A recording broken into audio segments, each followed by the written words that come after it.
Hello guys, in today's video I'm gonna show you how to find photos and media settings on your account on Messenger. Easy and quick.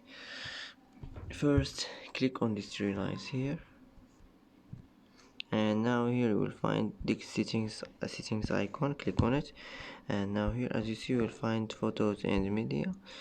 Here you can manage your photos and media settings as you want, and that's it for today.